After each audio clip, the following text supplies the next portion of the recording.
To discuss the current situation, we're joined by Luvuyo Bangazi, spokesperson for the Nelson Mandela Bay Development Agency, as well as Benoit, South Africa's Water Chamber CEO. Let me start with you, Mr. Bangazi, and thank you both for being with us.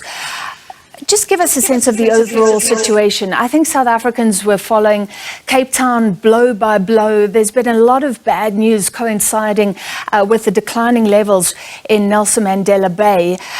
Senzo Unu, the minister, calling it a horror story. Just tell me what you make of where Nelson Mandela Bay is right now. Thank you, Francis, for the question. I think it's important for us to understand that we're very different to the situation in Cape Town. Nelson Mandela Bay has two systems of supply, which one is the western side, that is from the Koga region. There's Impofu Dam, the Churchill Dam, as well as the Koga Dam, the Impofu Dam, and the Churchill Dam. On the east side, we are supplied water by the Harib Dam through the nearer.The scheme. 60% of the city's water is coming through that eastern scheme. So we're talking about 40% of Nelson Mandela Bay going through a water crisis. Now, the difference to Cape Town is that we were talking about the whole of Cape Town. As things stand now, yes, Impofu Dam has run out of extracted water. I'm getting feedback. Yeah, I heard that as well, but it seems better now. I'm battling to hear you. You can mute and unmute. Let's try and fix that. But 40%, so let me move over to you, Mr. Leroy. 40% is significant. Tell us what you think is the impact of Impofu. How many people without water right now? How many people facing this disaster imminently? So the complexity is that it's one city. So you're talking about 1.3 million folk, of which roughly 400,000 to 500,000 will now be suffering water shedding of sorts, where they have to go to standpipes, rely on tankers and the likes. So, the 60% who've got are going to be asked by the 40% who don't. And, folk, we don't know how folk are going to behave and react in the situation. And this is where the city really needs to take the leadership.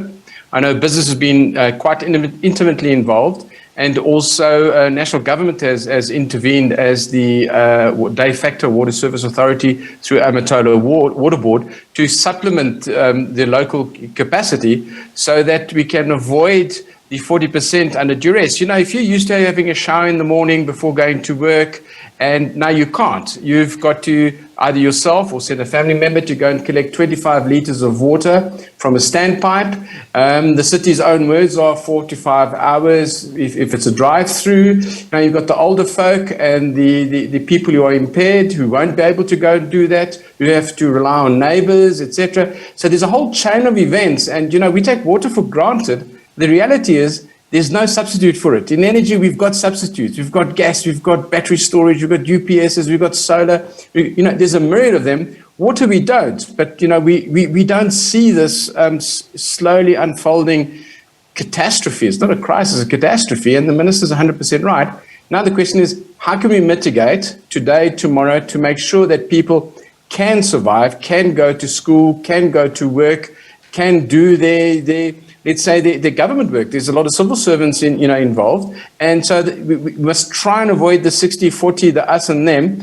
I don't know what the solution is, but I think we need some hardcore engineering, some very good PR and communication. And we're going to have to see how we can get through the next 2 to 3 months, because that's the time it's going to take for some of the boreholes to come online, etc. They have to be sunken quite deep. We don't know the quality of the water. So there's a lot of what ifs, etc. But the reality is the city's losing 80 to 90 million liters of water a day. So 30% is actually lost to physical leaks.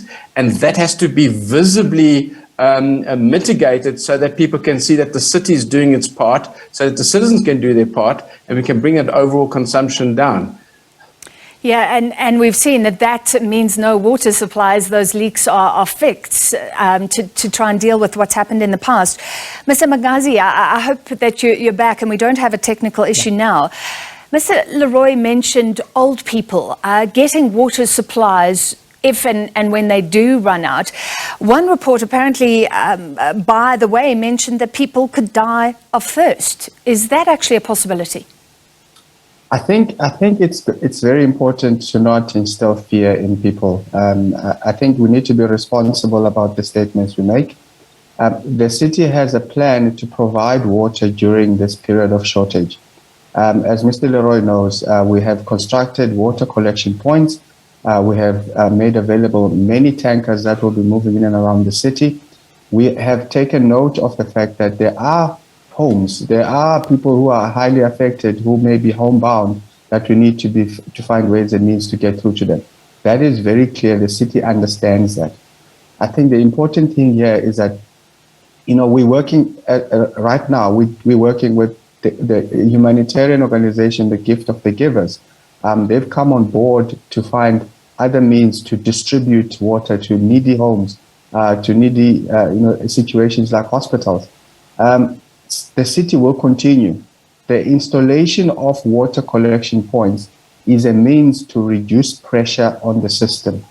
Yes, it is an inconvenience, but I think after many years of engaging water users on the need to reduce consumption, and yes, I take it, Mr. Leroy, we have a long way to go in terms of reducing our water losses. The 30%, which is on our annual report, is an extreme situation, and we're doing everything that we can to reduce water leaks. And as I speak to you again, we're now working on a memorandum of understanding with industry. They've come on board with engineers and other plumbers to attack water leaks. But again, we need to be mindful. Water leaks as a result of infrastructure, but there's also high levels of vandalism that are happening in society. So we as society need to have conversations amongst ourselves that the water that is so important to us, the water infrastructure that is vital to our survival, we need to find ways and means to protect it and make sure that we look after it. But as a city, we are aware, we are alive to the fact that we have to do more to educate, we have to do more to communicate, and it's for this reason that we're sitting on this platform. All right, sure, and what you're saying is everything possible will be done. Mr. Leroy, let me end with you. Say the city really does its best, but not much rain comes. The minister was saying because of these mitigation efforts, because of reducing supply and demand, there may be an avoidance of day zero, but it sounds complicated that some people will go through a de facto day zero. It just won't be the whole city or that whole 40%. Just tell us how this will play out over the next month or two. So I think we're going to start seeing during the course of the week and into next week where the amount of water supply to the western side is substantially reduced and supply is routed to keep some of the lines full into the standpipes. And that means people have to ration themselves. And that's quite difficult. Hopefully that's not more than 3 months. And the other side of the city will obviously start reducing its consumption even further, purely because it's hearing what the situation is. And I think the PR, as Mr. Bangazi says, is the PR is important to bring the awareness. We're quite reactive. We've known this for 7 years, and now we're at the crisis point. And I would say, how do we all club in? How do we do this? Because the pressure is reducing. And then there's some effects that we haven't thought of. For example, the sewage system is going to run dry in those parts of the city.